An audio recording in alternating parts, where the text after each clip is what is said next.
was born in Little Rock, Arkansas, but I spent most of my adolescence in Shreveport, Louisiana, and then we moved to Denver, Colorado. From a football standpoint, I fell in love with the game at around 7.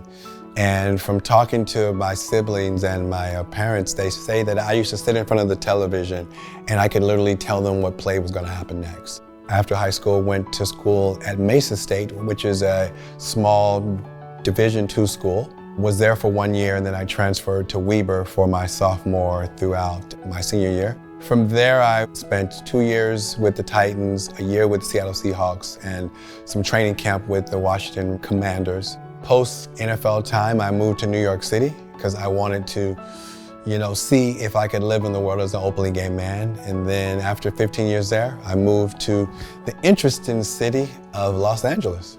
My partner, Benjamin, he's French. We've been together for, it'll be 10 years in March. From a career standpoint, when I left the NFL, I really didn't know what I was going to do. So then I had time to really sort of make a lot of mistakes in jobs.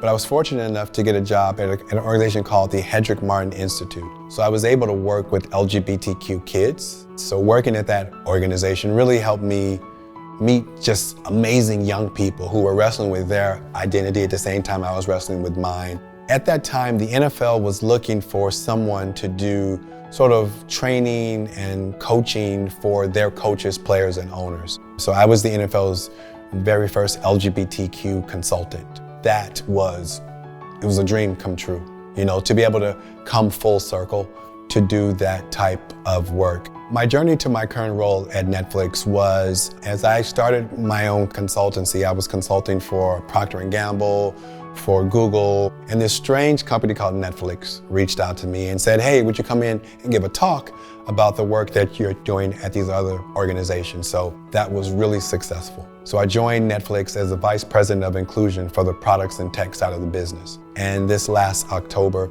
I took over as the Global Head of Inclusion Strategy for Netflix. Thompson's rollout finds Jake Boyer. He's met solidly in the open field by Wade Davis.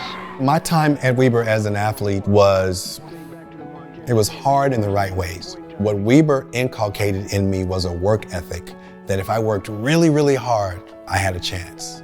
When I tell people about my experience at Weber, I say Weber was the right thing for me at that time in my life. And what I mean by that is I was wrestling with my sexual identity. And because the school isn't a stereotypical party school, I was able to focus on my school.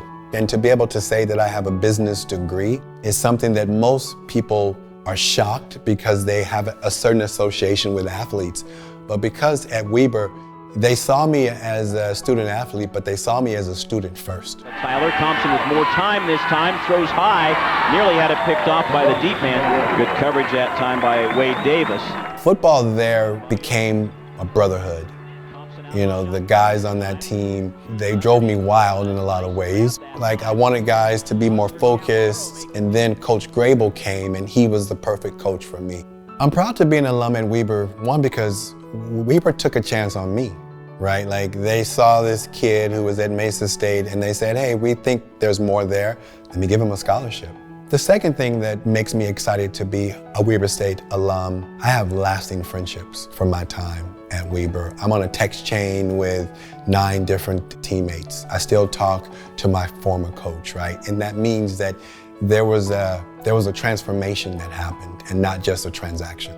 The idea that Weber State is honoring me with a Distinguished Alumni Award means that Weber State helped me find my purpose and I'm walking in it.